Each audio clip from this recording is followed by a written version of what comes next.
सम्मानित साथियों, नमो बुद्धाय, जय भीम। जैसा कि आपको मालूम है 23 नवंबर 2024 को और 24 नवंबर 2024 को सारनाथ वाराणसी में Buddha Bodhisattva Ambedkar international centre BBAIC Sarnath Varanasi में डॉक्टर अंबेडकर अंतर्राष्ट्रीय महासम्मेलन का आयोजन किया गया था और सांस्कृतिक महोत्सव का आयोजन भी किया गया था, जिसकी रूपरेखा प्रथम दिवस में सबसे पहले सम्मानित वक्ताओं का सेशन था और जिसमें मुख्य अतिथि, विशिष्ट अतिथि, मुख्य वक्ता, विशिष्ट वक्ता सभी ने अपना अपना संबोधन दिया और संबोधन के उपरांत ये कार्यक्रम जो प्रथम सत्र का था, जिसमें सभी वक्ताओं को संबोधित करना था, समाज का मार्गदर्शन करना था, उन्होंने ये सेशन चला लगभग शाम के 6 बजे तक और इसके बाद थोड़े समय के लिए गैप दिया गया और गैप देने के बाद लगभग 1 घंटे के बाद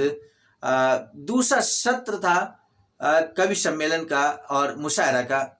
जो अपने नियमित समय पर प्रारंभ हो गया और लगभग 10 से 11 बजे तक ये कार्यक्रम कवि सम्मेलन और मुशायरा का चलता है, जिसमें अंत समय तक संपूर्ण जो अंबेडकर अनुयायी है, बाबा साहब के अनुयायी हैं, कार्यक्रम स्थल पर टिके रहे और जमे रहे। दूसरे दिन का जो कार्यक्रम आज की इस वीडियो में हम आपको बताएंगे, एक आकर्षण का केंद्र रहा इस पूरे कार्यक्रम में, उस बारे में हम आपको बताएंगे। लेकिन उससे पहले हम एक संक्षिप्त रूपरेखा आपके समक्ष रख देना चाहते हैं। दूसरे दिन अर्थात 24 नवंबर 2024 को जो कार्यक्रम हुआ, तो सबसे पहले लोगों का आना, लगातार हुजूम का उमड़ना, झंडा बैनर के साथ में विभिन्न जनपदों के लोगों का आना, ये लगातार जारी था और लगभग 10 बजे के करीब करीब ये कार्यक्रम विधिवत शुरू हो गया था। लेकिन 12 बजे आते आते पूरा पंडाल यहाँ खचाखच भर चुका था, जो हम विभिन्न फोटोज के माध्यम से आपको दिखाने की कोशिश भी कर रहे हैं। तो सम्मानित साथियों, हम आपको बता दें, सबसे पहले जो कार्य हुआ 24 नवंबर 2024 को, वो Buddha Bodhisattva Ambedkar international centre BBAIC के प्रशासनिक ब्लॉक का जो निर्माण कार्य चल रहा था, उसका उद्घाटन हुआ। प्रशासनिक ब्लॉक का उद्घाटन किया गया और इस अवसर पर भारी संख्या में लोगों ने सहभागिता की। यूं कहें कि जिन साथियों ने धम्मदान किया था प्रशासनिक ब्लॉक के निर्माण में उन सभी ने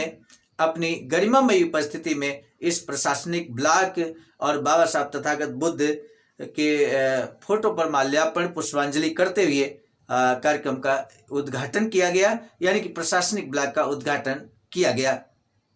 वो ऐतिहासिक क्षण और ऐतिहासिक वीडियो हम ऑलरेडी इसी आवाज का ऑफिशियल चैनल के माध्यम से आपको दिखा चुके हैं। और इसके बाद सामान्य साथियों कुछ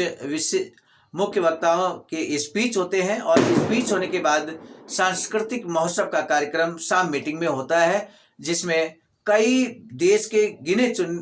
यूं कहें कि सभी प्रसिद्ध कलाकार, गायक कलाकार, मिशनरी कलाकार आए हुए थे, जिन्होंने अपनी अपनी प्रस्तुति देना प्रारंभ किया, जिसमें कुछ नाम हम लेना उचित समझते हैं। इसी क्रम में हम आपको बता दें, किशोर कुमार पगला जी,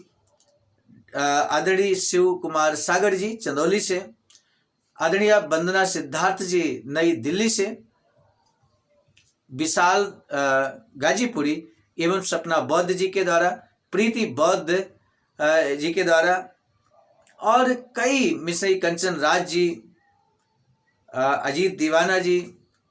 समेत कई बड़ी संख्या में मिशनरी गायकों और कलाकारों ने प्रतिभाग किया और अपना प्रदर्शन प्रस्तुत किया, जो आम जनमानस को अंत समय तक, यानी कार्यक्रम समापन तक बांधे रखा। सामान्य साथियों, बीच में नाश्ते, चाय और ये सारी व्यवस्थाएं विधिवत चल रही थी और वो भी कार्यक्रम का एक हिस्सा थी जो लगातार चल रही थी। लेकिन इन सब पूरे कार्यक्रम में, जैसा कि हमने इस वीडियो के प्रारंभ में आपको बताया, एक जो इस कार्यक्रम में खासियत थी और आकर्षण का केंद्र बना हुआ था, जिसका ध्यान, मतलब जिस तरफ ध्यान हर किसी का जा रहा था, हर किसी ने उसका लुत्फ उठाया, वो क्या था। तो हम आपको बता दें, ये एक तरफ कार्यक्रम का मंच बीच में मुख्य मंच बना था और इसके लेफ्ट साइड में सांस्कृतिक मंच बना था और इसके राइट साइड में, मुख्य मंच के राइट साइड में सेल्फी पॉइंट बना था। सेल्फी पॉइंट खासकर जो साथी धम्मदान लगातार कर रहे थे और वो धमदान सेल्फी पॉइंट पर आकर कर रहे थे और वहाँ पर अपना सेल्फी लेकर इस यादगार पल को, ऐतिहासिक पल को अपने यादों में और अपने कैमरे में कैद कर ले रहे थे। कुछ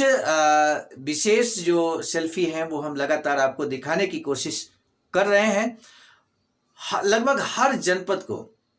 प्रथम दिवस में ही प्रत्येक जनपद को सेल्फी पॉइंट पर बुलाकर एक एक कर प्रत्येक जनपद को सम्मानित किया गया और विधिवत सम्मान का सिलसिला चलता रहा। इसके बाद दूसरे दिन भी ये सिलसिला जारी रहा और सेल्फी का कार्यक्रम ये लगातार चल रहा था। जो साथी आ रहे थे सेल्फी पॉइंट पे जा रहे थे और लगातार सेल्फी ली जा रही थी। साथ ही साथ इधर कार्यक्रम अपनी गति से निरंतर चल रहा था। किसी तरह का कोई अवरोध नहीं था, लेकिन सेल्फी पॉइंट इस तरह का आकर्षण का केंद्र बना हुआ था जो लगातार अंत समय तक, यानी कि कार्यक्रम समापन हुआ दूसरे दिवस में लगभग 12 बजे के करीब रात्रि में, तो मान के चलिए तब तक लगातार लोगों का सेल्फी पॉइंट पे जाना, सेल्फी लेना, और ये अपने आप में एक अद्भुत दृश्य था जो पहली बार इस तरह का प्रैक्टिकल किया गया आवाज के मंच पर। निश्चित तौर पर उसका सभी ने लुत्फ उठाया और मुझे लगता है ये आकर्षण का केंद्र रहा। जिन साथियों ने इस कार्यक्रम में सहभागिता की, पार्टिसिपेट किया, अगर आप तक ये वीडियो पहुंचा है तो आप भी इस संबंध में आप अपने विचार जरूर दीजिएगा। क्या सेल्फी पॉइंट जो आवाज के मंच के दाईं तरफ बना था, उस मामले में आपके क्या विचार हैं? वास्तव में ये आकर्षण का केंद्र था या नहीं? आपका क्या प्रतिक्रिया है, आपका क्या विचार है? इसी वीडियो के कमेंट सेक्शन में आप देने का कष्ट कीजिएगा। हमें आपके कमेंट का बेसब्री से इंतजार रहेगा और निश्चित तौर पे आवाज का लगातार आगे बढ़ रहा है और इसी तरह से आगे बढ़ता रहेगा। सामान्य साथियों, आप सभी ने जो अपनी गरिमामय उपस्थिति इस कार्यक्रम में दी थी और उसकी बदौलत ये कार्यक्रम में सफलता के सभी आयामों को प्रस्थापित किया, इसके लिए आप सभी साथीगण, पदाधिकारीगण बधाई के पात्र हैं। आवाज का BBS3 आईडासा और रमा के सम्मानित पदाधिकारियों के सहयोग से, उनके अथक परिश्रम से, त्याग और समर्पण की बदौलत ये कार्यक्रम सफलता की ऊंचाइयों को छू सका। आप सभी को एक बार पुनः इस कार्यक्रम के सफल आयोजन के लिए कोटिशा मंगल कामनाएं करते हुए आज के इस वीडियो को हम यहीं पर रोकना चाहेंगे, इस निवेदन के साथ कि यदि आपने अभी तक हमारे इस चैनल आवाज का ऑफिशियल को सब्सक्राइब नहीं किया है तो बेल आइकन के साथ सब्सक्राइब जरूर कर लें। मिलेंगे नए वीडियो में। आप सभी को सादर नमो बुद्धाय, जय भीम। सामान्य साथियों, यदि आप हमारे इस चैनल आवाज का ऑफिशियल, जिस पर नियमित सुबह 5 बजे डॉक्टर अंबेडकर संदेश आपको मिलता है, आप हमारे इस चैनल को सपोर्ट करना चाहते हैं तो हमारा आपसे निवेदन है कि आप हमारे इस चैनल को सब्सक्राइब कर लें, वीडियो को शेयर, लाइक, कमेंट जरूर करें।